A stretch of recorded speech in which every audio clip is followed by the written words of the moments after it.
Las estadísticas de tipo proactivo miden el desempeño de lo que se ha planificado. Si tú me has dicho que este año vas a planificar 10 capacitaciones, ese indicador es proactivo porque yo ya lo he planificado a través del tiempo y puedo medir el desempeño del sistema a ver si es que se están cumpliendo. Sin embargo, los indicadores de tipo reactivo, ¿no es cierto?, necesitan ser materializados para poder medirse y están asociados con un efecto. Por ejemplo, número de enfermedades profesionales. ¿Tú puedes planificar cuántas enfermedades profesionales se van a detectar en este año en tu organización? No. Son reactivos. Una vez materializados por el efecto que producen, se pueden empezar a medir. Eso quiere decir que todos los indicadores de tipo reactivo, ¿desde dónde inician?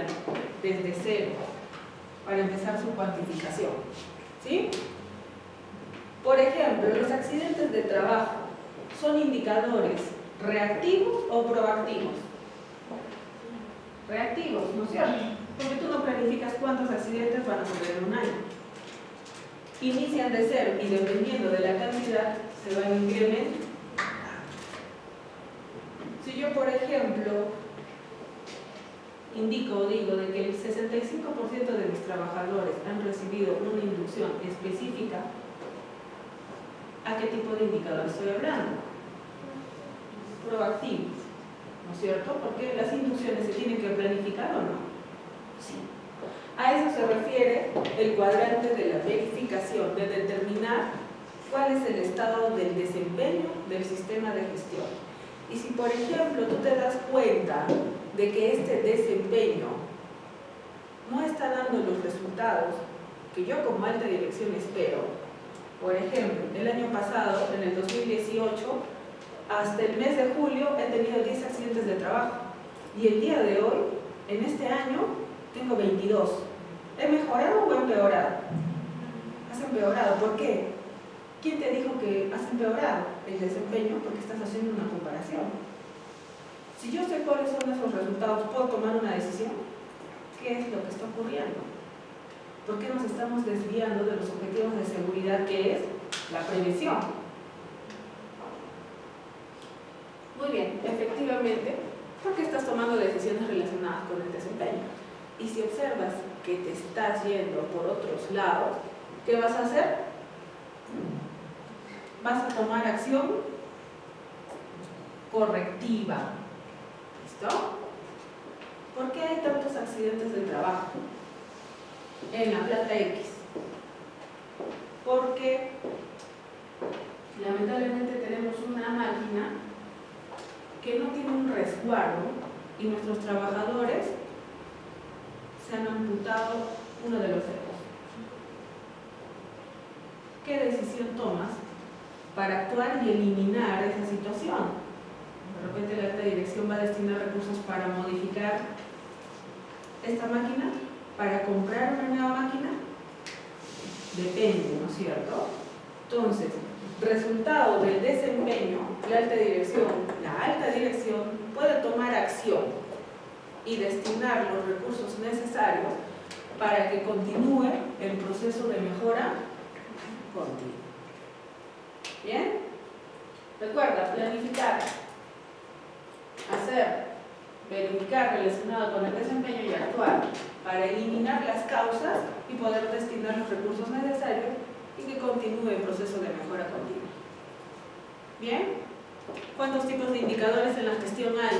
Para cualquier sistema, no interesa si es solo de seguridad, 2 tipos de indicadores, los reactivos y los proactivos. Los proactivos miden el desempeño, ¿no es cierto?, el desempeño de la planificación de tus actividades, mientras que los reactivos necesitan que se materialicen para iniciar su cuantificación e inician desde cero. ¿Qué es lo ideal? ¿Que se mantengan en cero o que aumenten? ¿Que se mantengan en qué? En cero, ¿no es cierto? Por eso viene la famosa teoría de cero accidentes. Cero accidentes, aunque es bastante superficial porque considerando el tema de tipos de accidentes, ya un accidente leve ya incrementa la estadística o no. ¿Sí? ¿Listo? Muy bien.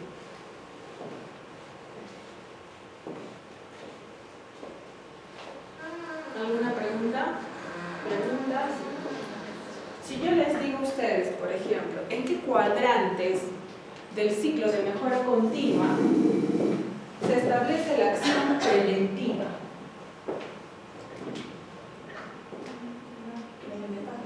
Muy bien, planificar y parte del hacer. Acción preventiva. ¿Y la acción correctiva? En el actuar. ¿En dónde determinamos el desempeño del sistema de gestión? En la verificación. ¿Listo? Muy bien. ¿Preguntas? ¿Preguntas? Muy bien. Veamos un enfoque general de lo que es la gestión de recursos humanos. Y ustedes, por ejemplo, ven aquí planificación de la política de recursos humanos, ¿no? Tenemos estrategias, políticas y procedimientos. Porque el área de recursos humanos también maneja sus propios procedimientos, políticas, etc. La planificación, asimismo, cuán importante es la estructuración de la organización respecto al área de recursos humanos. ¿Por qué es importante? ¿Qué tiene que ver, como ven acá, con la seguridad y salud en el trabajo? ¿O son dos áreas completamente deslindadas? ¿Cuál es la responsabilidad que tiene recursos humanos en la seguridad y salud en el trabajo? ¿Qué creen ustedes? ¿Por qué? ¿Qué tiene que ver? Selección, vinculación, inducción, periodo de prueba. ¿Qué tiene que ver con la seguridad? Todos estos procedimientos que ustedes manejan. ¿Por qué creen ustedes que en seguridad el diseño de los puestos de trabajo es importante? ¿Por qué se tienen que tomar medidas en el proceso de selección? ¿O no tiene nada que ver? Recursos humanos simplemente es un área más de la organización, así como el área de seguridad. ¿O los dos deben trabajar? ¿Por qué? Porque es un trabajo conjunto.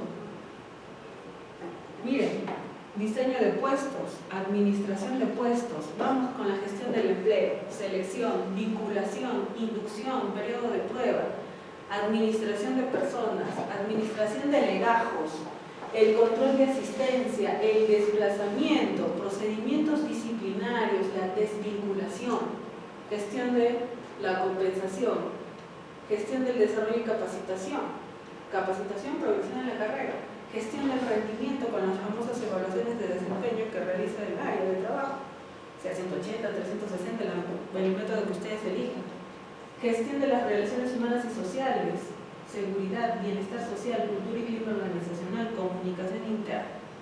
¿Por qué piensan ustedes que hay una estrecha relación con la parte de seguridad y salud en el trabajo? ¿Qué tiene que ver recursos humanos? El área de recursos humanos se encarga de captar al personal dentro de la organización. Hay una parte sobre el bienestar del trabajador que también lee el área de recursos humanos. Me parece que ahí surge la vinculación con la seguridad y salud en el trabajo, porque el área de recursos humanos debería encargarse de vigilar o velar tanto que los trabajadores reciban una adecuada capacitación como el cumplimiento que ellos deben tener hacia los reglamentos de la empresa. Muy bien, muy bien. ¿Qué más? ¿Por qué esa relación con seguridad?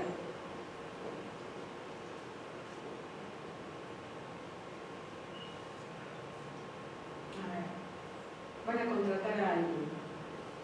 ¿Listo? ¿Ustedes también se pueden encargar de ese proceso? Sí. ¿Qué tiene que ver la contratación de un trabajador con la parte de seguridad? No estamos hablando de áreas, ¿no? Estamos hablando de gestión de personas.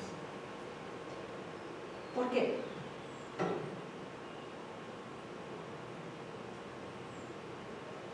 ¿En base a ustedes a qué seleccionan?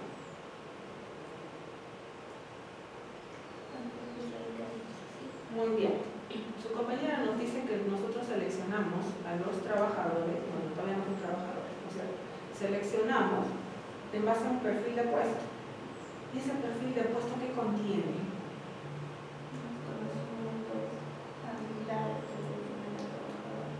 Muy bien. Conocimientos, habilidades que debe tener un trabajador. Te pongo un ejemplo. Vamos a contratar al supervisor de seguridad y salud en el trabajo. ¿Listo? Y tenemos un perfil de puesto. ¿Ya? Y también te dice que tiene que tener 3 años de experiencia. ¿Listo? Y se contrata a alguien que no tiene ningún curso, que no tiene experiencia y que simplemente ha desarrollado temas de capacitaciones porque pertenece al comité de seguridad. Y se contrata a esa persona en el puesto de supervisor de seguridad en el trabajo. ¿Listo? ¿Qué disyuntivas puedes encontrar en esto? Primero, obviamente que no se va a tratar con los trabajadores. Muy bien. Temas que puedan salirse de sus manos por la instrucción, la poca instrucción que ha tenido. De repente puede, en realidad, a consecuencia de esto, puede ocasionarse algún tipo de accidente en el trabajo porque no se tomaron las medidas necesarias. Y si al mismo tiempo, si yo no sé tratar bien con mis trabajadores, tampoco voy a lograr que sigan los funcionamientos que establecido porque no tengo la experiencia suficiente para tratar con ellos. Muy bien. Otro caso, un operario de montacargas. ¿Ya? Operador de montacargas. Y te entrego un CV de una persona para que pueda ingresar a trabajar, que no tiene ningún conocimiento en montacargas y solamente operado grúas. ¿Listo? Y lo contratamos. No hay ningún perfil de puesto. ¿Ya? Simplemente lo contratas por experiencia. Pero nos piden a un operador de montacargas y tiene experiencia en las puertas. Las maquinarias pueden ser diferentes al momento de conducir. Eso podría originar algún tipo de incidente o accidente al momento de conducir la maquinaria, porque sería una persona no capacitada correctamente para eso. Por ese tipo de actividad y también por ello. Entonces, ¿ustedes consideran que, por ejemplo, tener definidos perfiles de puesto es imprescindible para las organizaciones? ¿Sí o no? Yo sé que si contrato a alguien que no tenga el perfil o las competencias para un puesto de trabajo, tiene altas posibilidades de ¿qué? Accidentarse o tener una enfermedad profesional. Así de sencillo. Esa es la importancia del tema de selección. Vayamos con otro, inducción. Inducción. ¿Por qué consideras que es importante la inducción del trabajador? ¿Y qué tiene que ver con el tema de seguridad? Porque considero que es importante la inducción, ya que ahí es donde se le dan, como bien nos explicó, los conocimientos básicos, ¿no? Creo que ahí, dependiendo del puesto, se les explica lo general, ¿no? Todo lo que tiene la empresa.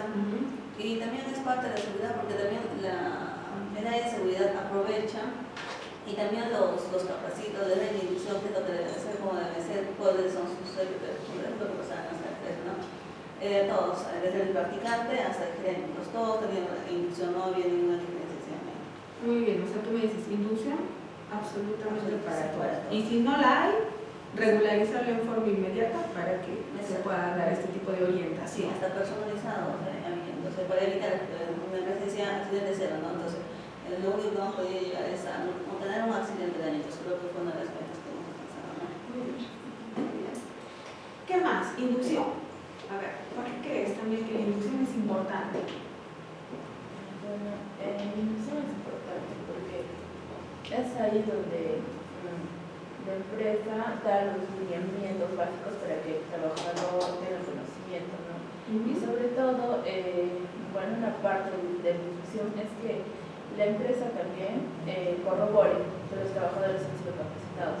¿Y cómo lo van a hacer? A través de firmas, que ellos mismos plasmen en una hoja, de tal manera que, o sea, la empresa con eso también da, como se dice, es su base para que dé a conocer a las demás entidades de repente que quieran hacer auditorías, que sus trabajadores han sido informados a través de la instrucción. Y más que todo, como dice también, el tema de seguridad y salud en el trabajo es primordial antes de entrar a trabajar en un lugar. Es lo que te dan a conocer y los lineamientos y las políticas que debe de seguir un trabajo. Muy bien. Entonces todos concordamos que la inducción es importante. Sí. Digo, una cosa es una inducción general y lineamientos generales para el trabajador. Pero donde sí debemos hacer un poco de hincapié es en la inducción de tipo específico. ¿Listo? De repente ustedes como área de recursos humanos tienen formatos para inducción específica, ¿no es cierto? Les pregunto a ustedes. Sí, simplemente es una pregunta, porque la norma no te dice, ¿no es cierto? Inducción, te dice inducción específica, sí, pero no te dice qué es lo que debe contener. Les pregunto, ¿estas inducciones están relacionadas con quién? ¿Con el puesto de trabajo? ¿Esas inducciones son específicas para esos puestos de trabajo? ¿Qué contiene? ¿Qué información adicional debe tener esa inducción específica? ¿Listo? Todos sabemos que en una organización quien tiene la mayor probabilidad de accidentabilidad son los de operaciones y los de mantenimiento. Son dos áreas muy importantes, ¿no es cierto? Sin embargo, muchas veces también se deja de lado al área de limpieza. Y el área de limpieza tiene riesgos mucho más específicos como los biológicos, ¿no es cierto?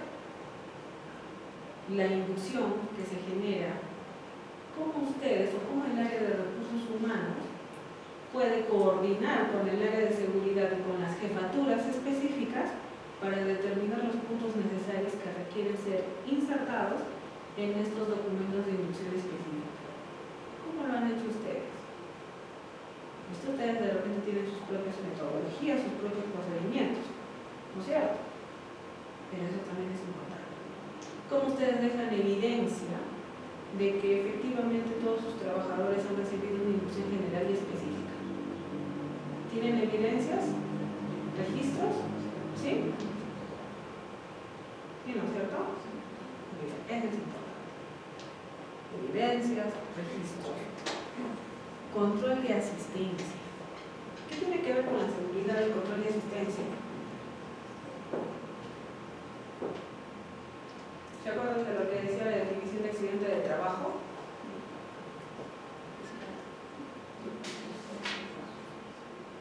Todo suceso acaecido, ¿no es cierto? Pero que está, ¿en dónde? ¿Qué decía? ¿Qué dice acá?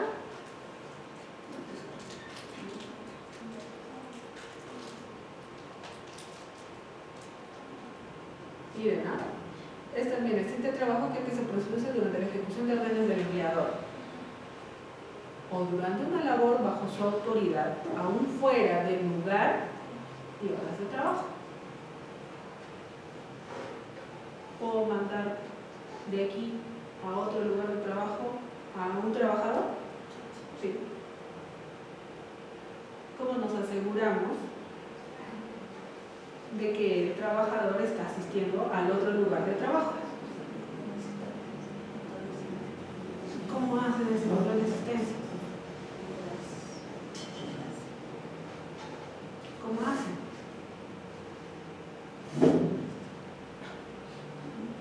Y cuando ocurre un accidente de trabajo les dicen, ¿no es cierto? En la ficha. Exactamente. Procedimientos disciplinarios. Si bien es cierto la parte de seguridad ve el tema disciplinario más por un tema administrativo, nosotros sabemos que en el tema de seguridad también tenemos que conversar con el área de recursos humanos por temas disciplinarios, ¿o no? sea coherente con las sanciones disciplinarias que tenga mi reglamento interno de seguridad y salud del trabajo. Por lo menos que los dos conversen y nos pongamos de acuerdo cuáles son las medidas administrativas que se van a tomar en consideración. Si es que un trabajador irrumpe en alguna de las actividades y comete alguna falta, ¿cuáles son las sanciones que se van a generar? ¿Cuál es el procedimiento? ¿No? Capacitación. Esta parte progresiva en la carrera. Evaluación del desempeño. Relaciones laborales individuales colectivas, seguridad, bienestar social, cultura y clima organizacional, comunicación interna. Pregunto, dentro de sus organizaciones, ¿se ha elaborado algún mecanismo para proteger a sus trabajadores de represalias en materia de seguridad y salud en el trabajo? Comunicación interna. Hemos visto el concepto de medidas coercitivas, ¿no es cierto? Actos de intimidación. Pregunto, ¿dentro de sus organizaciones han desarrollado algún mecanismo en contra de las represalias al trabajador? Ejemplos, ¿cuál podría ser algún mecanismo? Un son de sugerencias para sus trabajadoras. Es un mecanismo. Comunicación interna. Por ejemplo, hemos tenido una reunión del comité. ¿Cómo nosotros sabemos de que la información que se ha generado en el comité de seguridad va a llegar a todos los trabajadores? ¿Cómo sabemos que va a llegar toda esa información a cada uno de los trabajadores? ¿Cómo es la metodología dentro de sus organizaciones para la comunicación interna? A través de correo electrónico, a través de paneles informativos, murales. Y como ustedes me aseguran de que cualquier tipo de comunicación va a llegar a quien lo necesite o a quien lo quiera. Clima organizacional. Factores de riesgo psicosocial. Es uno de los tipos de peligro, ¿no es cierto? Riesgos psicosociales. Muy bien. ¿Cuántos han hecho la evaluación de clima organizacional dentro de sus empresas? ¿Cuáles son los resultados que ha votado esta evaluación de clima organizacional? ¿Y qué acciones se han tomado en consideración para mejorar las situaciones que ha votado este informe? ¿Repercute en el trabajador clima organizacional o no tiene nada que ver? Los factores de riesgo psicosocial afectan en el desempeño del trabajador. Si tenemos un trabajador, por ejemplo, que está siendo víctima de intimidación o es víctima de intimidación, ¿tiene más posibilidades de accidentarse o menos? Más posibilidades de accidentarse. ¿Qué acciones, qué políticas se están tomando como área, junto con la parte de seguridad y salud en el trabajo y con todos los jefes, porque en realidad esto es una tarea de todos, respecto a todo lo que involucra la seguridad y la salud en el trabajo? ¿No? Ese es el enfoque que se tiene más que todo en el tema de recursos humanos. Pero si ustedes se dan cuenta, ¿estamos involucrados en todo o no? Sí. Te pregunto, evidénciame que el trabajador operario de curva o puente es competente para realizar esa actividad.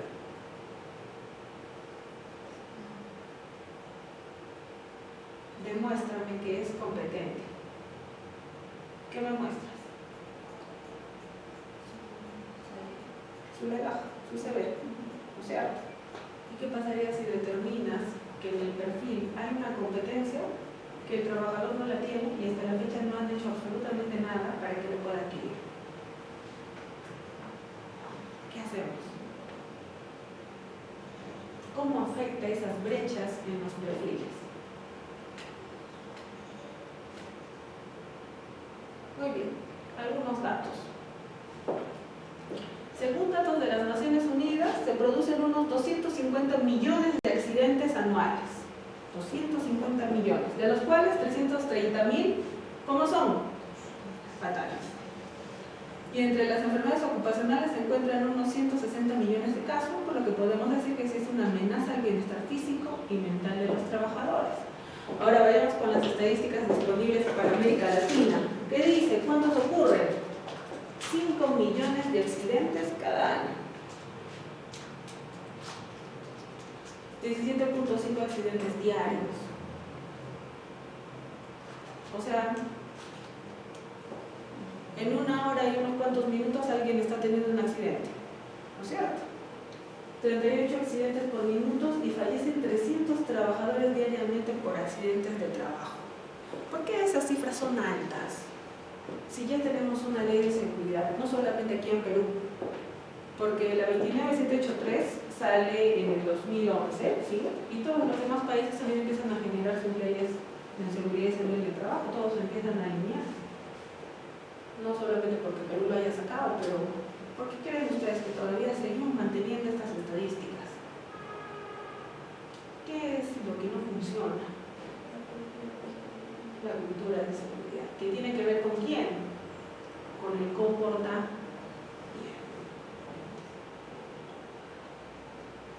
Características de los accidentes o causalidad de accidentes las vamos a ver. Sin embargo, en resumen, los accidentes ocurren por actos o por condiciones. ¿Cuál está en mayor porcentaje, el acto o la condición? El acto. Entre el 94 y el 96% de los accidentes de trabajo son originados por actos subestándares. O sea, ¿por quiénes? Por nosotros mismos. Y entre el 4 y el 6% por condiciones subestándares. ¿Y por qué? Porque recuerda que al estar normado la organización trata de determinar aquellas condiciones que puedan afectar a la salud del trabajador, poderlas identificando en forma secuencial, eliminándolas o minimizándolas. Sin embargo, ¿quién es el problema? Los trabajadores, las personas. ¿Por qué? Porque de repente yo los puedo estar capacitando, sensibilizando y al final no retuvieron la información. Depende mucho del comportamiento de las personas, la parte de seguridad y salud en el trabajo. Por eso se dice que la seguridad es el sistema de gestión más difícil de implementar y mantener a través del tiempo, porque los comportamientos de las personas son diferentes. ¿Cuál es la base legal que vamos a tomar en consideración? O bueno, base legal del sistema de gestión de seguridad. Acá tiene toda la base legal. Bien, tenemos la 30222, que es la que modifica la ley de seguridad, ¿no? Tenemos la 006, Decreto Supremo 006, que es el que modifica el reglamento de la ley de seguridad, la resolución ministerial 082 del 2013, ¿no? Que es la que aprueba los documentos simplificados del sistema de gestión. La 050, que es la base del sistema de gestión, porque aquí vamos a aprobar, o el Ministerio aprueba los formatos referenciales que contemplan la información mínima que deben contener los registros obligatorios del sistema de gestión de seguridad y salud en el trabajo. La 014, que es el reglamento para el registro de auditores del sistema de gestión de seguridad. La 012, que viene a ser el registro único de información sobre accidentes de trabajo. La 29783, de la que estamos haciendo mención. El reglamento, la resolución ministerial 148, que es una guía para la elección del Comité de Seguridad y Salud en el Trabajo. Tenemos la 375, que es esta, ergonomía. Tenemos la 003, 098, que son normas técnicas a seguir para lo que es el seguro complementario de trabajo de alto riesgo, ¿no? Adicionalmente, el Ministerio de Salud tiene, por ejemplo, sus protocolos para exámenes médicos ocupacionales, ¿no? O también las normas, o la norma técnica de salud en el tema de la identificación de enfermedades profesionales u ocupacionales en Perú. ¿Listo? Esas son algunas normas referenciales en base a la seguridad y salud en el trabajo. Muy bien. Veamos los principios de la ley 29783. ¿Cuántos principios tiene la ley? 9 principios. Principio 1, prevención.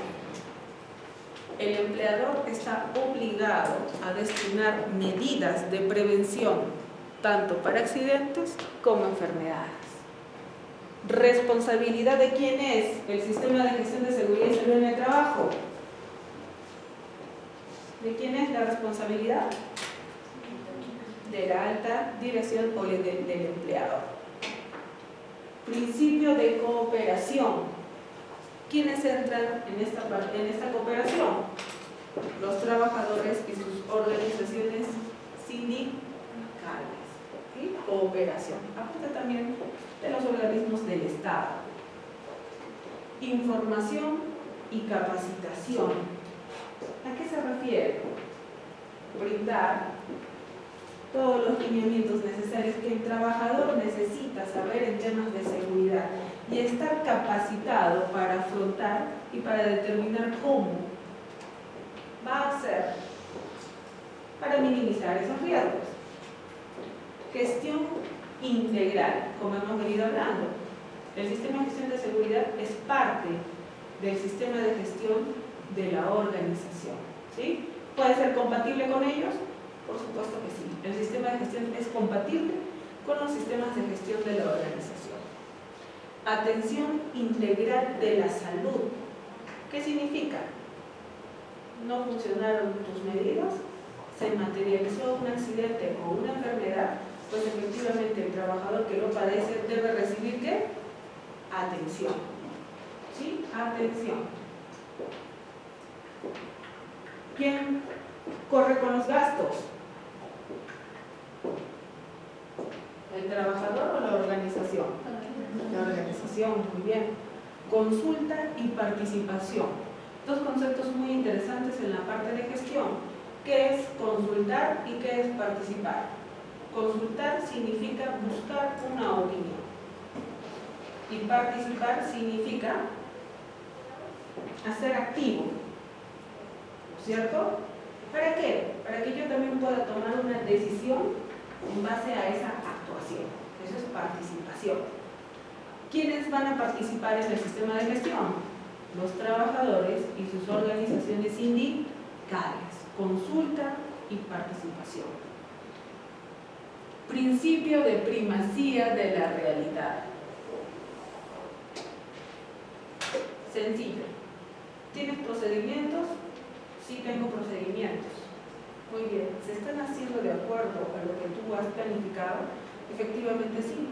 Y si yo encuentro que la realidad difiere de lo que se ha planificado, ¿qué es lo que yo tomo como referencia? ¿Lo planificado o la realidad? La realidad. ¿Listo? De este modo también los inspectores se basan en la primacía de la realidad. Tú me has dicho que los has capacitado absolutamente todos en INPERSEC. Muy bien. Sí. Sin embargo, cuando yo les pregunto a los trabajadores, no conocen la diferencia entre peligro y riesgo. ¿Quién prima? ¿La capacitación o el desconocimiento? El desconocimiento. Primacía de la realidad. ¿Listo? Y principio de protección. ¿Ya? Principio de protección. Recuerda que el empleador tiene que entregar lugares de trabajo seguros y saludables. ¿Listo? Principio de protección. Lugares de trabajo seguros y saludables. Tanto para sus trabajadores como para cualquier otra parte interesada que ingrese al lugar de trabajo. ¿Se entendió esa parte? Un cliente necesita protección. Un contratista, un visitante, toda aquella persona que ingrese al lugar de trabajo ya recae bajo la responsabilidad ¿de quién? Del empleador. ¿Listo? Principio de protección. Muy bien. Vayamos con los principios del sistema de gestión de seguridad y salud en el trabajo. Estos principios son 9 y los vamos a ver más de cerca en la ley de seguridad. Muy bien. ¿Qué nos dice acerca de los principios del sistema de gestión de seguridad y salud en el trabajo? Y ustedes se pueden dar cuenta acá que lo refiere el artículo número 18. ¿Qué nos dice? En el artículo número 18 nos dice que el sistema de gestión de seguridad y salud en el trabajo se rige por los siguientes principios. Primero, de que la alta dirección tiene que tener un compromiso visible con respecto al sistema de gestión de seguridad y salud en el trabajo. Se debe lograr la coherencia entre lo que se planifica y lo que se hace. Propender al mejoramiento continuo a través de una metodología que lo garantice. Mejorar la autoestima y fomentar el trabajo en equipo a fin de incentivar la cooperación de los trabajadores. Fomentar la cultura de la prevención de los riesgos laborales para que toda la organización interiorice los conceptos de prevención y proactividad, promoviendo comportamientos seguros. Asimismo, se debe crear oportunidades para alentar la empatía del empleador hacia los trabajadores y viceversa. Asegurar la existencia de medios de retroalimentación desde los trabajadores al empleador en seguridad y salud del trabajo. Disponer de mecanismos de reconocimiento al personal proactivo. ¿Cómo hacen esta parte?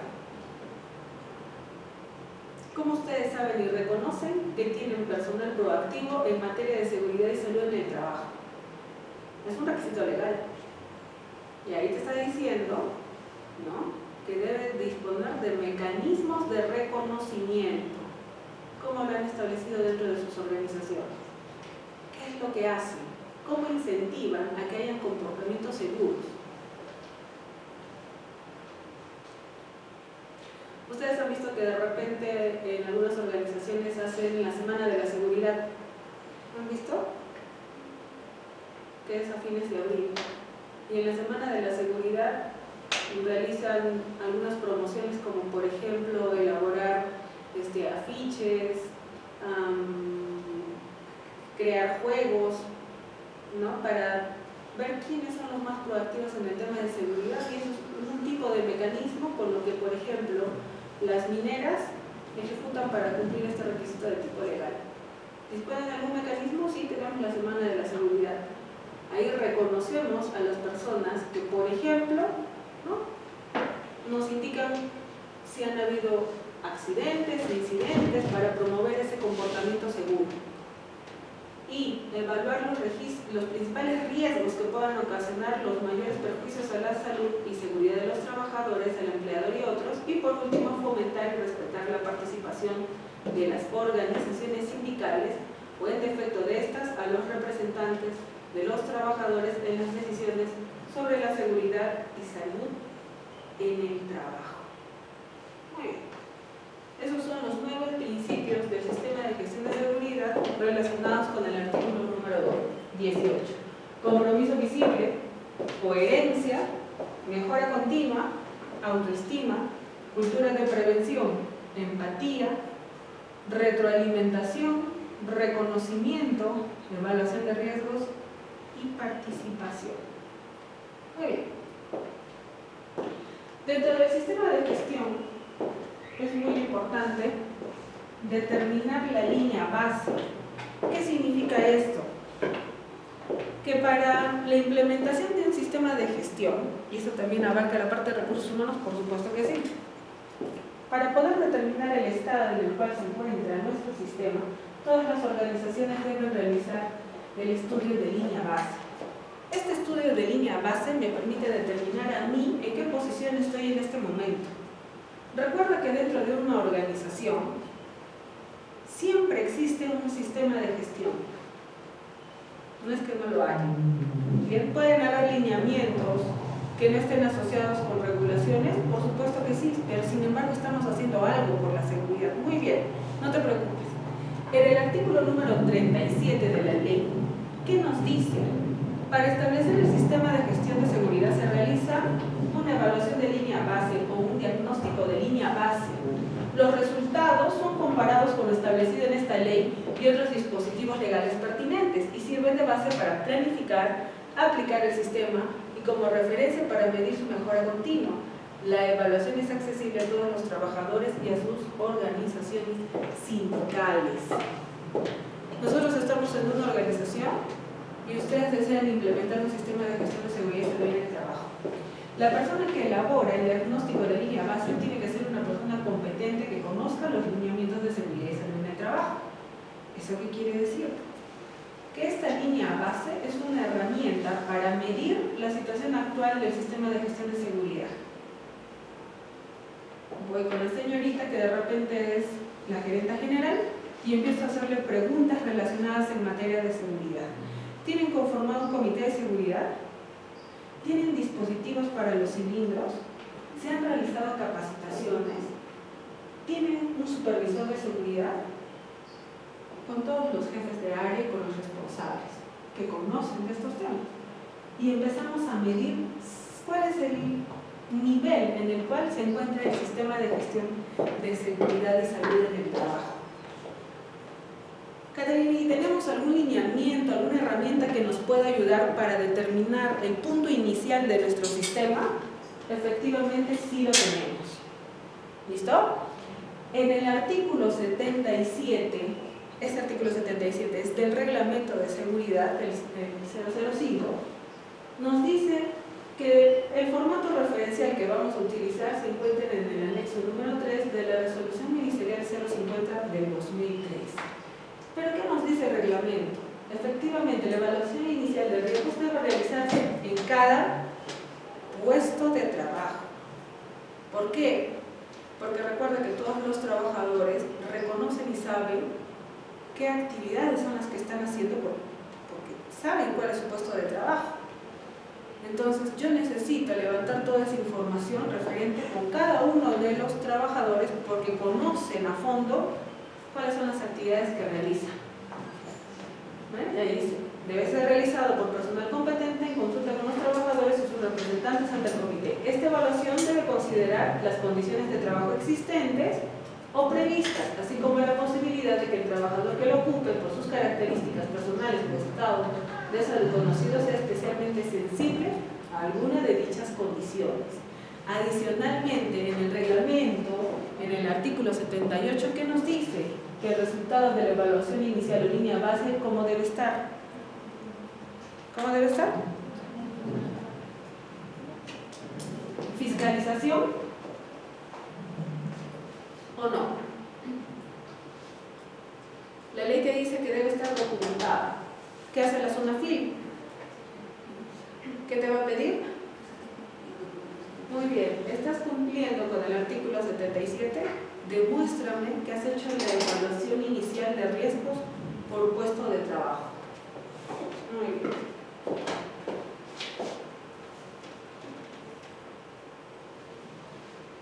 Que nos decía que había una resolución, ¿verdad? Y en la resolución nos da a conocer la línea base del sistema de gestión de seguridad.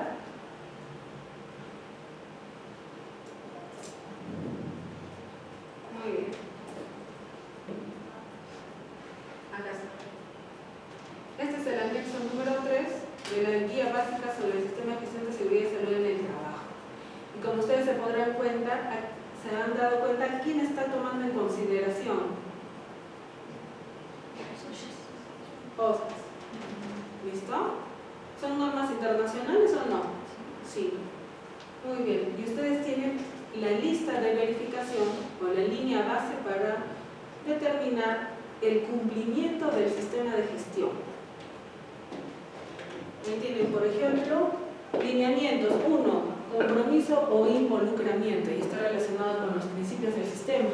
Tienen el indicador y tienen el cumplimiento, sí o no, y cuál es la observación. Y de esta forma se empieza a cuantificar el nivel de cumplimiento del sistema de gestión. Siguiente lineamiento, por ejemplo, lineamiento y aplicación. Y ahí ustedes lo tienen. Es una matriz, ¿no? Es una matriz que recoge información y nos va a generar una estadística. Muy bien. Esa es la línea base del sistema de gestión de seguridad. ¿Y para qué lo haces? Elaboramos la línea base porque conociendo y sabiendo cómo se encuentra nuestro sistema de gestión, recién nosotros podemos empezar a planificar qué es lo que necesitamos hacer. Si no tienes una base, ¿cómo empiezas a planificar? ¿Sí? Recuerda, todo sistema de gestión necesita tener una base y esa base es efectivamente este diagnóstico que nos da el anexo número 3 de la resolución ministerial 050. Pregunta entonces, ¿para qué sirve o para qué hacemos una línea base? Hacemos una línea base para saber cómo está la organización en cuanto al cumplimiento de las normas de seguridad y salud en el trabajo. ¿Listo? ¿Cómo estás? Si yo determino un nivel, por ejemplo, al 45% de cumplimiento, ¿significa que estás bien o que estás mal? ¿Qué puedes evaluar? ¿Estamos de acuerdo al resultado de la línea base? Estamos a un 45% de cumplimiento. ¿Qué significa, en otras palabras? ¿Qué pueden interpretar ustedes?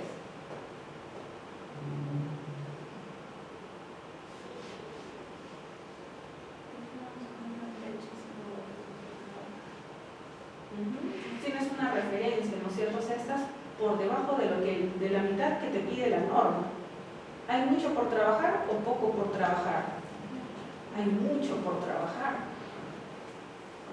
Entonces recuerda, línea base me da un nivel de medición y de acuerdo a esa base empiezo a trabajar y a planificar todo mi sistema de gestión. Muy bien. Dentro del sistema manejamos 5 etapas. ¿Ya? Estas etapas están relacionadas, 1, con la política, 2, con la organización, planificación y aplicación, la evaluación y la acción para la mejora. ¿Sí? Son los 5 pasos que determina la Ley de Seguridad y Salud en el Trabajo para la implementación del sistema de gestión de seguridad. Política, organización, planificación y aplicación, evaluación y acción para la mejora. Muy bien, vayamos con la parte de la política. ¿Listo? ¿Qué es una política de seguridad? Una política de seguridad simplemente son las intenciones que tiene la alta dirección relacionadas en materia de seguridad y salud en el trabajo. ¿Bien? ¿La política está relacionada con la ley? Por supuesto que sí. La ley en el artículo número 22 y 23 va a hablar sobre la política de seguridad y salud en el trabajo. ¿Listo? ¿Qué nos dice del artículo número 22? En primer lugar, ¿sabemos qué es una política? ¿Ustedes han visto una política? Es un documento, ¿no es cierto?, en el cual se expresa en forma visible los compromisos que tiene la alta dirección.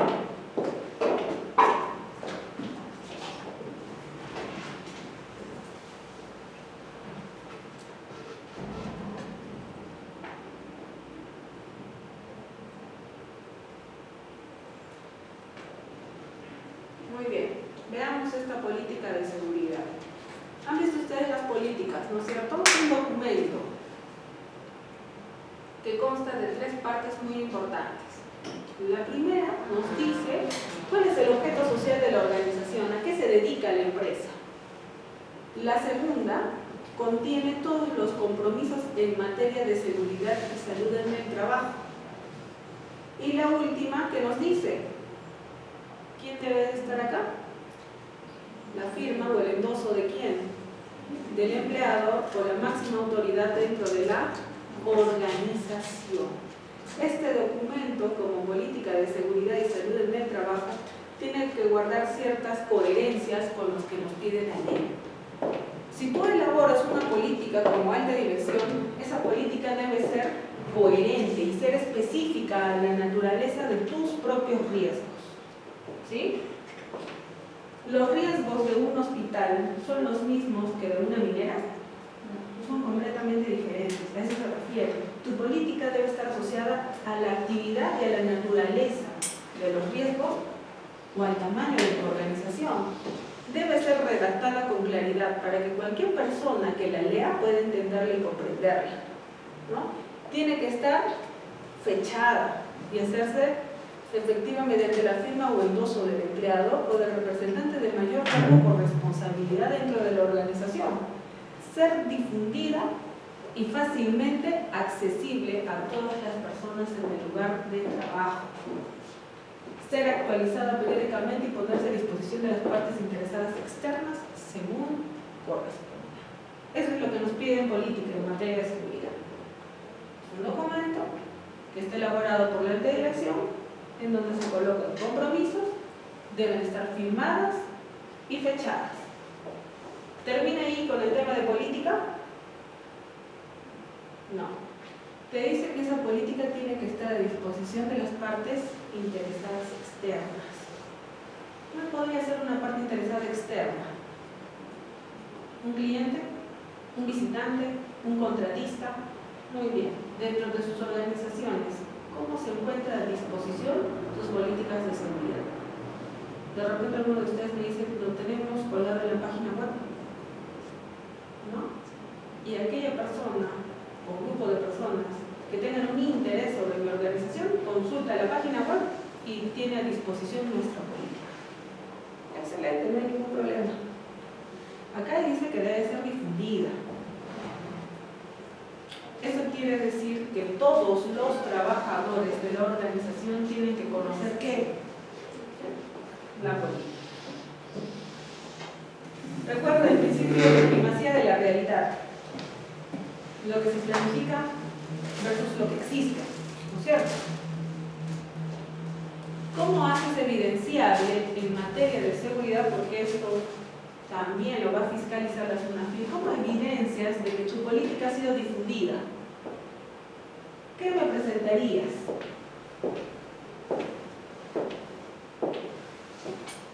La ley te dice que debe ser difundida.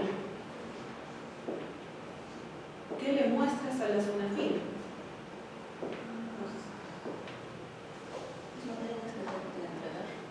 Materiales que se han podido entregar. Ya.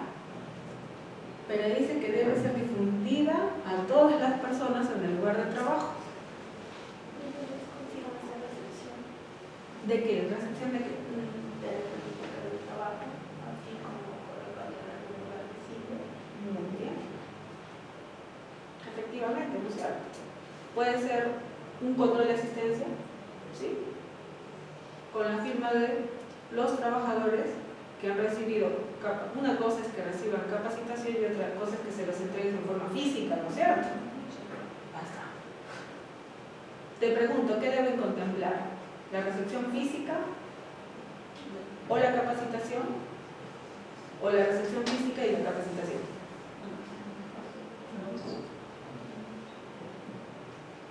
¿Qué creen ustedes?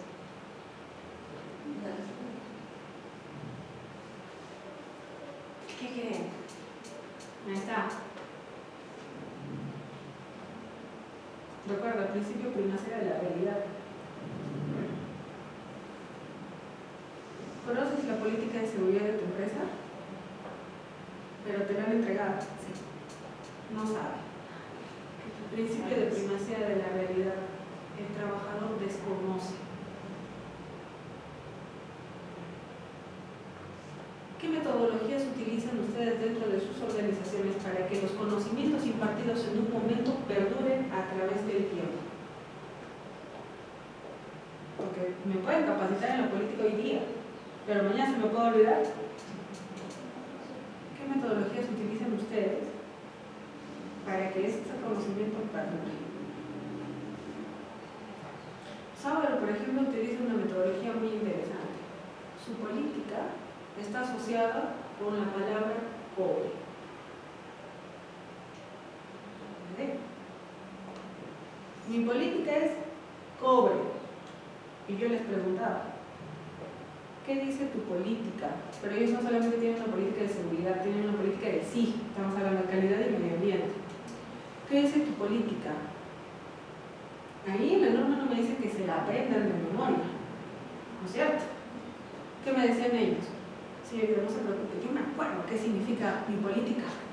Muy bien. ¿Por qué te acuerdas? Porque yo trabajo con cobre. Muy bien, cobre, dime. Con C, cumplir los requisitos legales aplicables en materia de seguridad, medio ambiente y calidad. Muy bien, con U. Y empezaba. Perdón, con O. Y empezaban a...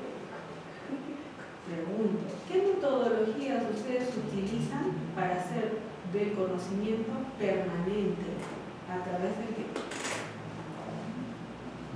La ley de seguridad te dice política debe ser difundida. Si tú me muestras, estás capacitando muy bien, ahí tengo las firmas.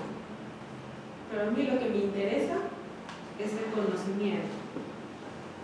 Te pregunto, ¿conoces tu política? No conozco. ¿Estás cumpliendo? Porque si tienes registros de haber entregado, capacitado, qué sé yo, tus trabajadores, pero voluntariamente tus trabajadores igual desconocen. Mejora la metodología. ¿Sí? Debe ser actualizada periódicamente y ponerse a disposición. Debe ser actualizada periódicamente. ¿En dónde vemos esto? En la revisión por la dirección. La alta dirección se reúne una vez al año para determinar si la política que tiene la organización necesita algún cambio. ¿Por qué? Porque puede ampliar una línea de producción. ¿Sí? ¿Puede haber cambios en tecnología? Por supuesto que sí. Entonces la organización tiene que determinar cuáles son los posibles cambios que han transcurrido en el lapso de un año que pueden implicar una modificación de su política de seguridad. ¿Pueden haber nuevos peligros, nuevos riesgos? Sí. Entonces, ¿cuáles son esos cambios? Por eso te dicen, debe ser actualizada periódicamente. Evidénciame que estás actualizando la política de seguridad. Eso lo vamos a ver con revisión por la dirección. Muy bien, un elemento de entrada para que la alta dirección se reúna una vez al año es efectivamente la política de seguridad.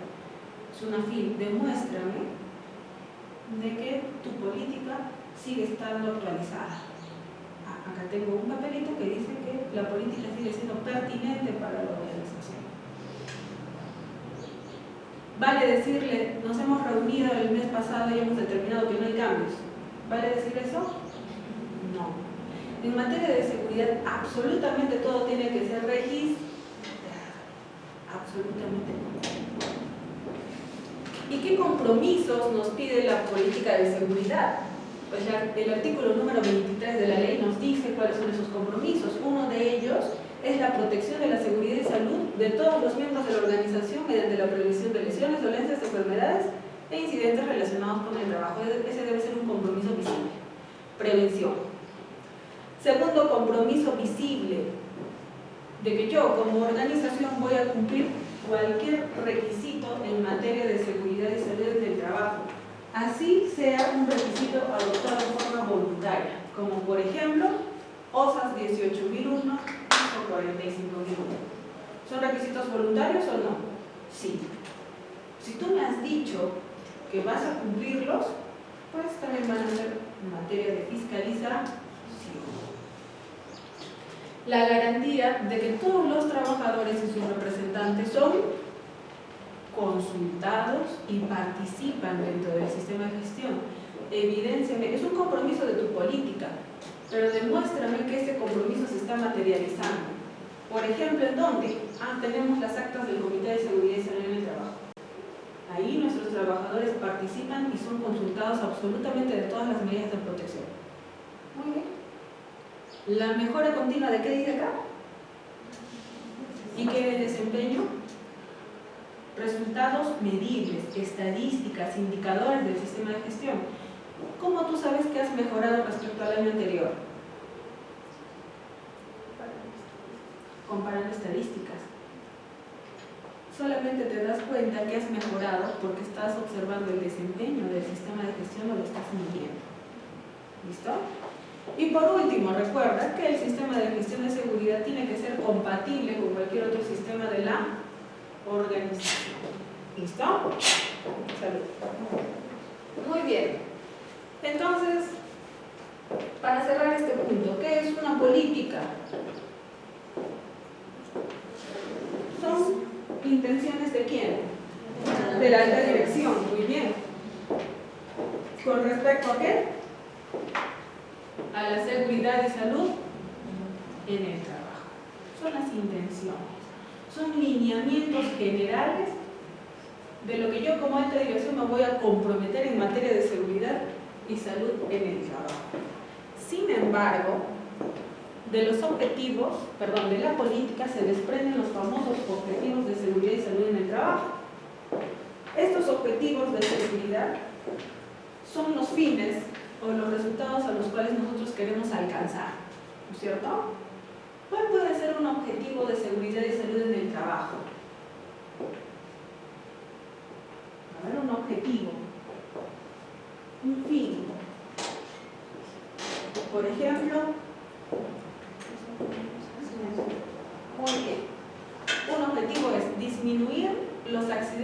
de trabajo en un 5% en la planta X. ¿Puede ser? Ya está. ¿De dónde se desprenden los objetivos de seguridad de la política? Si tú me has dicho que vas a reducir los niveles de accidentabilidad en la planta X, es porque está asociado a algún compromiso de tu política. Y por ejemplo, ¿qué compromiso puede ser? ¿Sí o no? Prevención. Todos los objetivos de seguridad se deben desprender de la política de seguridad. Y todos los objetivos tienen una razón de ser. No hay ningún objetivo que salga de las nubes. Todos tienen una razón de ser. Ejemplo, disminuir los niveles de ruido en planta de producción. Y te pregunto a ti, ¿por qué estableces como objetivo la disminución de ruido en una planta? ¿Por qué crees que la organización lo ha establecido como un objetivo? Es porque debe haber un precedente. Un precedente. Y efectivamente, de repente he hecho la medición de ruido, ¿no es cierto?, en mis famosos monitoreos, y he identificado pues de que hay mucho ruido en la planta X. Los niveles de ruido considerados sin protección auditiva es hasta 85 decibeles. Y nosotros nos hemos dado cuenta que hay 111 decibeles en la planta X. ¿Crítico o no? Sí. Yo establezco como objetivo disminuir esos niveles de ruido para este año. Muy bien. ¿Cuál es tu objetivo? La prevención.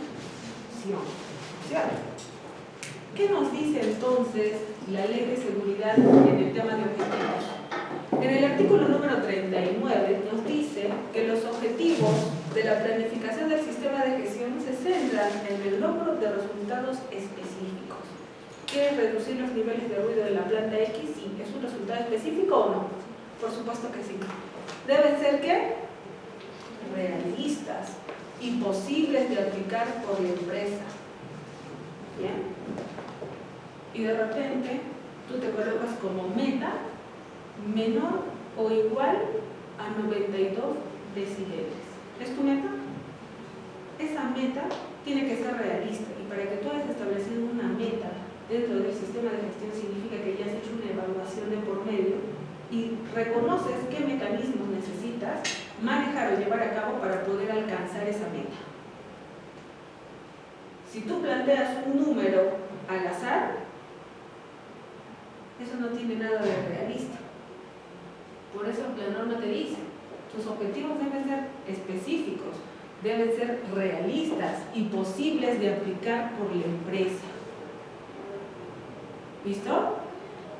La gestión de riesgos comprende medidas de identificación, prevención y control, la mejora continua de los procesos, la gestión del cambio, la preparación y respuesta ante situaciones de emergencia, las adquisiciones y contrataciones y el nivel de participación de los trabajadores y su capacitación. Ya estamos hablando en el tema de objetivos. Si yo quiero disminuir los niveles de ruido en la planta X, ¿a cuál de los cuatro estará asociado ese objetivo? Al ABCD. ¿Qué creen ustedes? Reducción de los niveles de ruido en la planta X.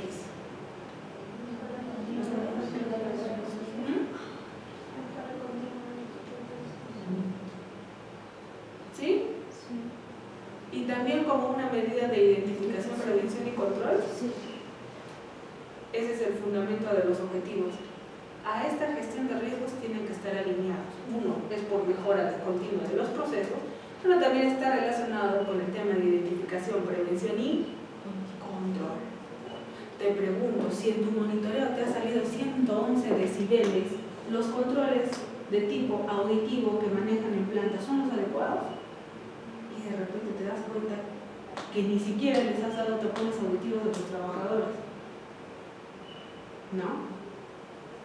¿Qué más nos dice el reglamento? Muy bien.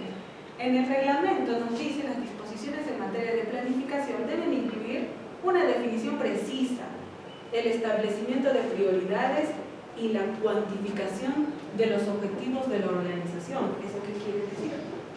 ¿Basta solamente con decir que vas a disminuir los niveles de ruido o necesitas cuantificar? Hay que cuantificar, hay que medir ese objetivo. ¿Listo? Hay que medirlo. Segundo, si tú me has dicho que vas a cuantificar el objetivo, tienes que elaborar todo un plan para alcanzar ese objetivo. ¿Listo? En el que se definan ¿qué? Metas, indicadores, responsabilidades y criterios claros de funcionamiento con la precisión de lo que, quién y cuándo se deben hacer. Entonces, te pregunto, tú me has dicho que tu objetivo de seguridad es disminuir los niveles de ruido en planta X. ¿Qué es lo que vas a hacer? 1. Primero voy a hacer un análisis o un monitoreo de ruido. Segundo, voy a traer un técnico especialista para determinar cuál es la causa raíz generadora de ruido. Y de repente te das cuenta que es un motor, que es el que está generando mucho ruido. Perfecto. Con la alta dirección establecen la siguiente actividad. ¿Qué es lo que se va a hacer? ¿Se va a cambiar? ¿Se va a adaptar? ¿Qué es lo que se va a hacer?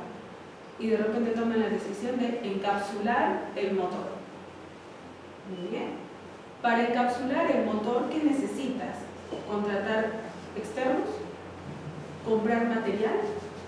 ¿Instalar? Sí. Muy bien. Y una vez que hayas instalado, hayas encapsulado ese motor, ¿qué necesitas hacer? Volver a medir para determinar si la acción que yo estoy tomando ha sido eficaz.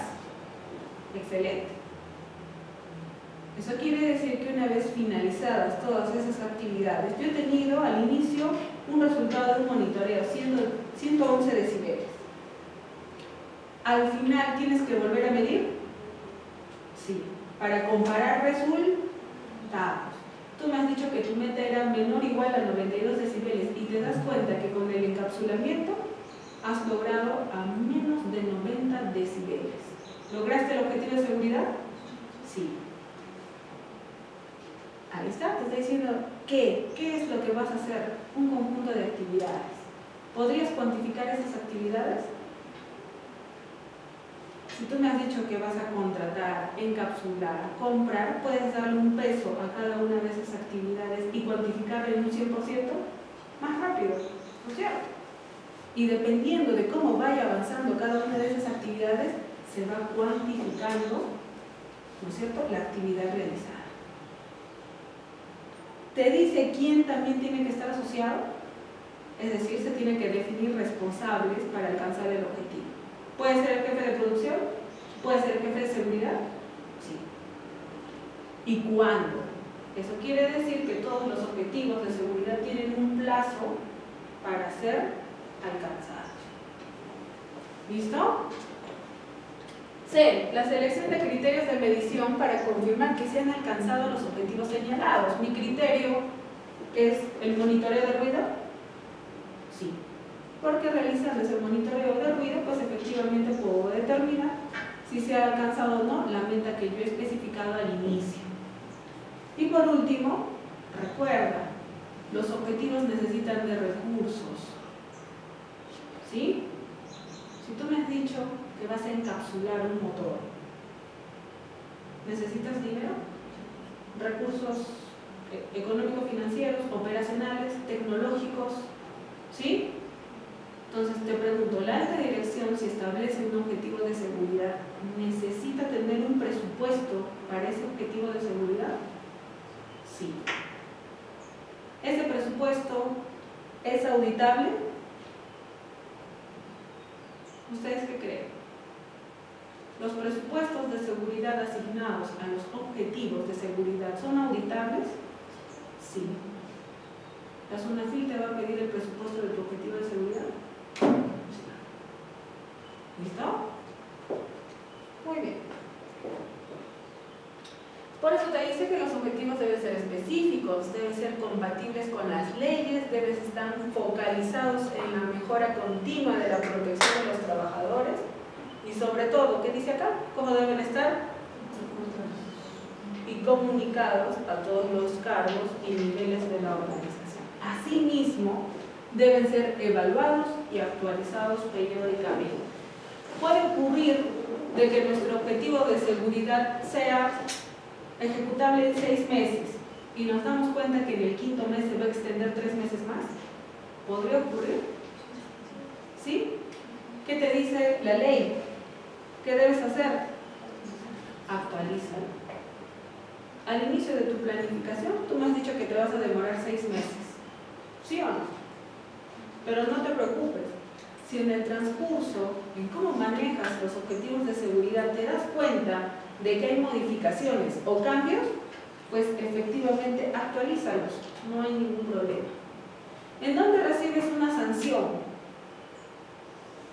¿Identificaste algo que estuvo mal y no lo corregiste? ¿O identificaste algo que estuvo mal y lo corregiste y tienes un plan de acción? ¿En dónde hay sanción? ¿En la primera o en la segunda? En la primera. Identificaste el error, mas no hiciste absolutamente nada. ¿Bien? Por eso te dice que los objetivos deben ser actualizados en forma periódica. Muy bien. Entonces, para cerrar el tema de los objetivos de seguridad, recuerden que los objetivos, ¿de dónde se desprenden? De la política. ¿Listo? Los objetivos se establecen o se desprenden a través de la política.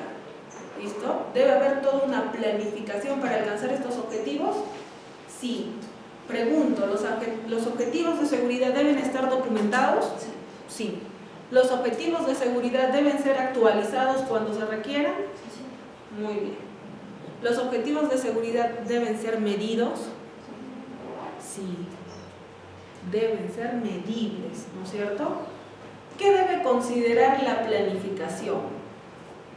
¿Qué actividades se van a realizar para alcanzar los objetivos? ¿Quiénes son los responsables de realizar esas actividades? ¿Y cuándo se van a realizar dichas actividades? 3 puntos muy importantes en el tema de la consecución de objetivos. Y sobre todo, ¿cuál es el presupuesto asignado para un objetivo de seguridad? ¿Sí? Muy bien. Metodología SMART, que lo deben conocer, para el establecimiento de objetivos. ¿Cómo debe ser un objetivo? Sencillo, medible, alcanzable, retador y trazable, o con un tiempo o plazo establecido. Metodología SMART. Muy bien. ¿Alguna pregunta sobre lo que es política y objetivos de seguridad? Pregunto, ¿la política debe estar documentada? Sí. ¿Los objetivos deben estar documentados? Sí. ¿Son materia de fiscalización? Por supuesto que sí. ¿Listo? ¿Consultas, preguntas en temas de política, objetivos de seguridad? ¿Ninguna? Muy bien. Vayamos con el segundo punto. Habíamos visto política, vamos para ver la parte de organización. Muy bien. Has establecido y has definido tu política y objetivos, pero ahora lo que necesitamos es organizarnos dentro del sistema de gestión de seguridad.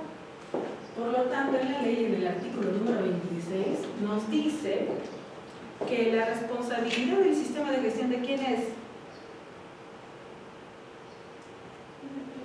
Del empleador, quien asume el liderazgo y compromiso de estas actividades en la organización. El empleador delega las funciones y la autoridad necesaria al personal encargado del desarrollo, aplicación y resultados del sistema de gestión de seguridad y salud en el trabajo, quien rinde cuenta de sus acciones al empleador o autoridad competente, y ello no lo exime de su deber de prevención y, de ser el caso, de resarcimiento. ¿Qué quiere decir todo el artículo número 26?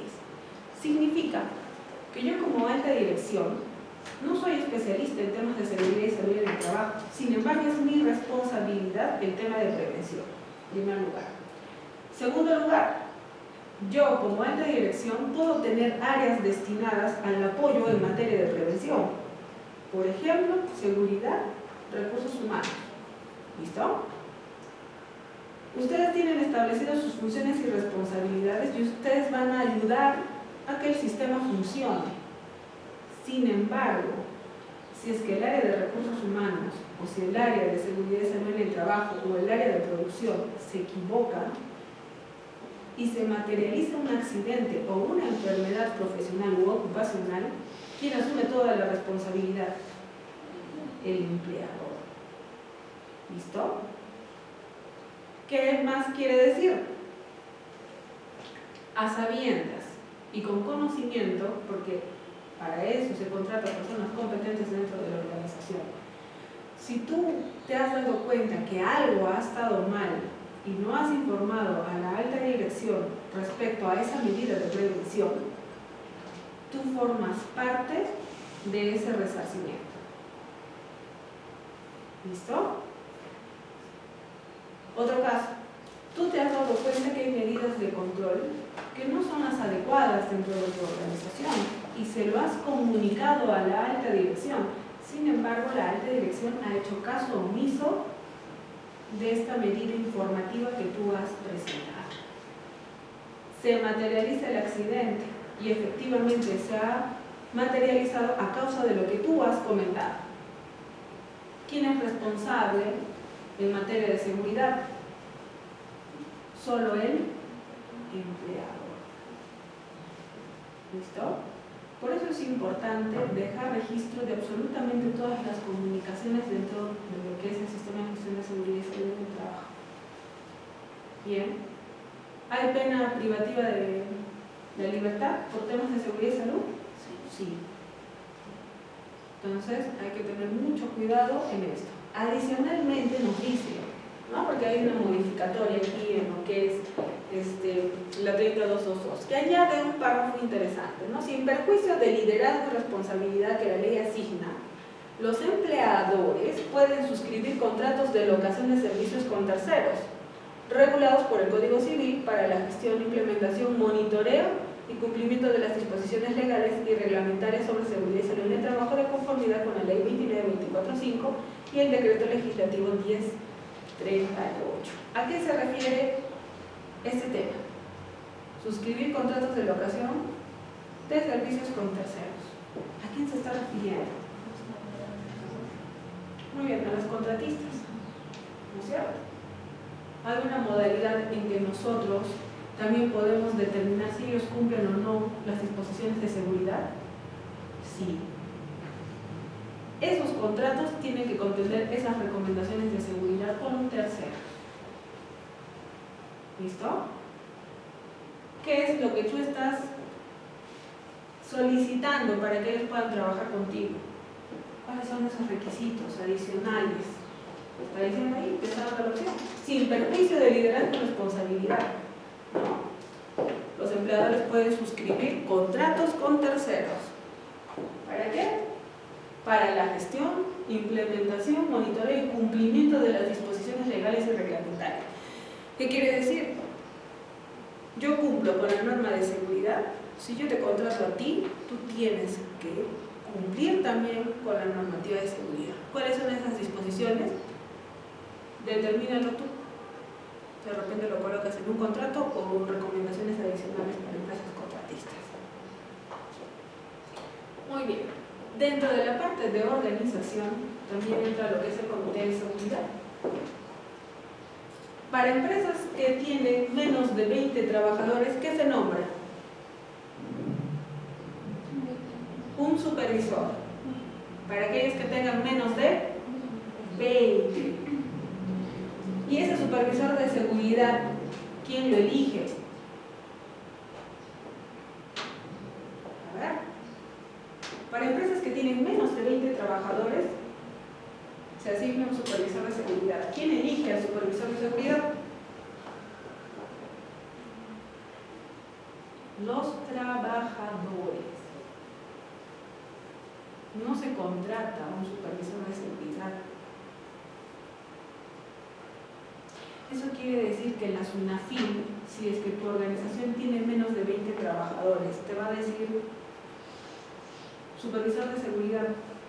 La norma dice, o la ley dice, que el supervisor de seguridad es electo por los trabajadores. ¿Qué te va a pedir la SUNAFIL? Las elecciones, o un documento que sustente la elección del supervisor de seguridad.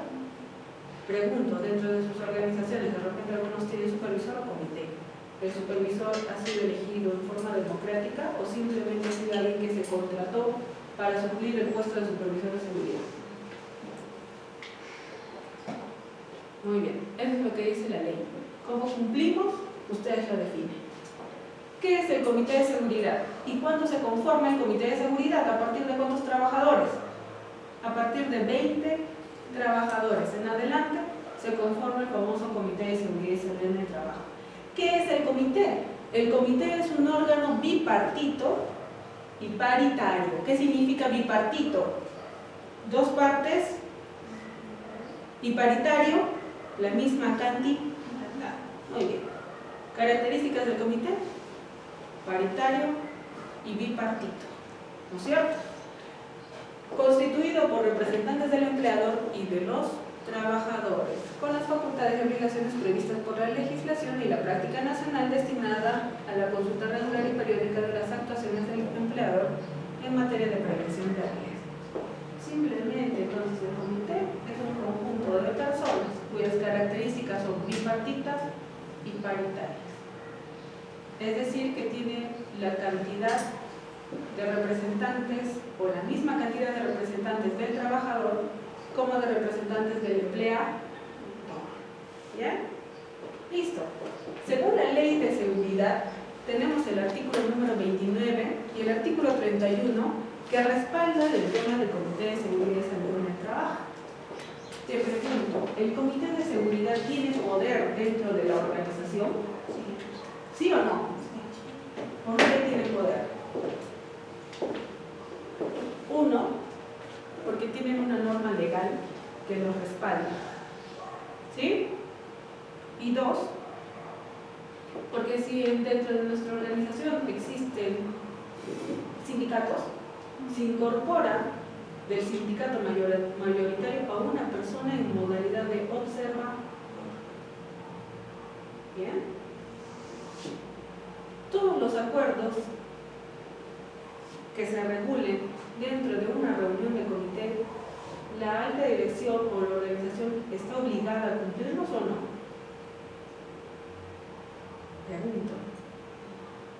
Si el comité ha decidido, por ejemplo, cambiar los guantes de los trabajadores de la línea Y, eso es un acuerdo.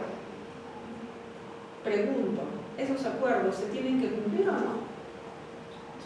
Sí, así de sencillo. Todo aquel acuerdo que se regule en el comité, sí o sí se tiene que cumplir. ¿Por qué? Porque están respaldados por las leyes nacionales en materia de seguridad y salud en el trabajo. ¿Bien? Ahí nos dice, exactamente en el artículo número 29 nos dice que los empleadores con 20 o más trabajadores a su cargo constituyen un comité de seguridad y salud en el trabajo. ¿Listo? Muy bien.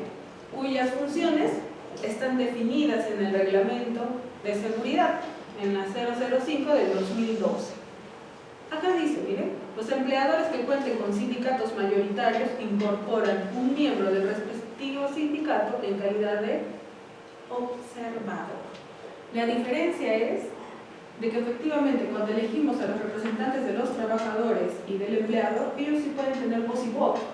Esta persona añadida del sindicato en calidad de observador no tiene ni voz ni voto. ¿Pero para qué asiste? Para ver que efectivamente todos los temas que se han tenido planificados ver en ese momento se estén cumpliendo y se estén tomando las acciones necesarias para que sigan manejándose o llevándose a cabo. ¿Listo? En el artículo número 31, ¿qué nos dice? Efectivamente, ¿quiénes eligen? Son los trabajadores quienes eligen a sus representantes al intercomité o sus supervisores de seguridad y salud en el trabajo. SUNAFIL te va a preguntar cómo han sido seleccionados o elegidos los representantes del comité? Te lo va a pedir. ¿Qué le vas a mostrar? Actas, ¿no es cierto?, votaciones, para determinar y dar fe de que el proceso ha sido transparente. ¿Listo? Muy bien. Adicionalmente, dice, en los centros de trabajo donde existan organizaciones sindicales, la organización más representativa es quien va a convocar a las elecciones del comité paritario. En su defecto, si es que no hay organizaciones sindicales, es la propia empresa quien va a ser responsable de la convocatoria. Una consulta, si el supervisor de seguridad es elegido por los empleados, ¿quién decide los postulantes, por así decirlo? ¿El personal o la empresa de alternativas? Muy bien. En respuesta a lo que nos dice su compañera, ¿quién define los requisitos para ser supervisor o representante del comité? Efectivamente, el reglamento en el artículo número 47 nos dice lo siguiente: para ser integrante del comité de seguridad, ¿o qué dice acá? O supervisor de seguridad, se requieren 3 cosas indispensables. 1, ser trabajador de la empresa. 2, ¿cuántos años tener como mínimo? 18 años. Y 3, de preferencia, tener capacitación en temas de seguridad o laborar en puestos que permitan tener conocimientos o información de riesgos laborales. ¿Quién define los requisitos para el supervisor o el comité? ¿La organización o el reglamento? El reglamento. ¿Listo? El reglamento. La persona postulante que trabaja en el empleador tiene que estar en planilla o quizá también por recibo por pago de honorarios. ¿Qué dice acá? Trabajador.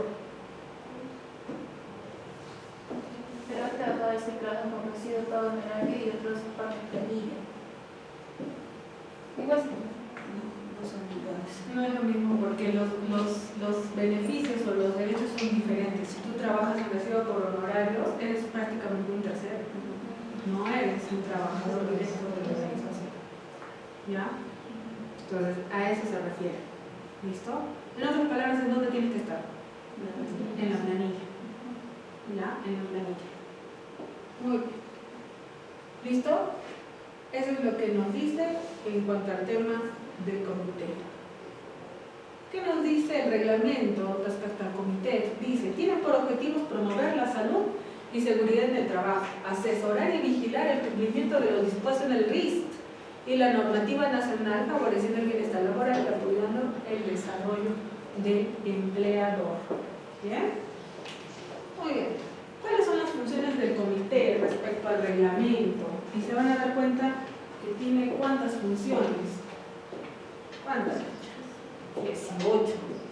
¿Cuáles son sus funciones? Por ejemplo, que el comité tiene que saber absolutamente todo en materia de seguridad y salud en el trabajo, sean documentos, sean informes, todo tiene que saber el comité. Hasta los materiales, por ejemplo, que van a utilizar. ¿Cómo nos Por ejemplo, los indumentarios, ¿no? Por ejemplo, ¿tiene que ser partícipe o solo? Exactamente. En el tema, por ejemplo, de selección de equipos de protección personal, ellos deberían determinar si es que el EPP que van a utilizar cumple para la función que ha sido prevista. Porque yo, por ejemplo, tuvimos un caso de que el ingeniero, por ejemplo, hizo la evaluación, ¿no? Y dio como resultado, no recuerdo muy bien para qué material era, pero el supervisor decía de que no, ese material les molestaba y que no querían ese material, sino querían otro material que era más adecuado, pero acá el especialista es el ingeniero de seguridad y es el que está recomendando, pero ellos no querían, o sea, no iban a saltar esos guantes, entonces, no sé. Es que en el tema de EPP, por ejemplo, la norma te dice que en primer lugar el EPP tiene que guardar relación con las medidas antropométricas del trabajador y tiene que ser efectivo para el uso que tú le vas a dar. Bien, al final el especialista en EPP es el ingeniero de seguridad. Bien, sin embargo, yo como ingeniero de seguridad puedo poner a prueba 2 o 3 tipos de EPP para determinar si efectivamente se adapta a tus capacidades y no te incomoda, ¿no? Entonces yo puedo poner a prueba este EPP por un periodo determinado de tiempo y decir, en 3 meses voy a poner a prueba este nuevo EPP y elijo al muestreo a 3 personas o 3 trabajadores. Y dependiendo de la información que yo recabe de esas 3 personas, yo puedo determinar si ese EPP es o no efectivo. ¿Listo?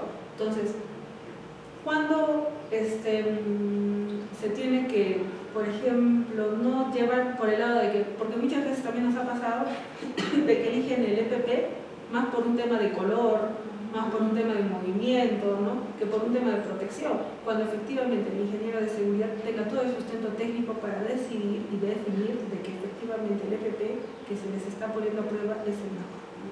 Pero debe haber un sustento técnico, ¿ya? Entonces de esa forma se gestionan las reuniones con el comité, sustento técnico. ¿Listo?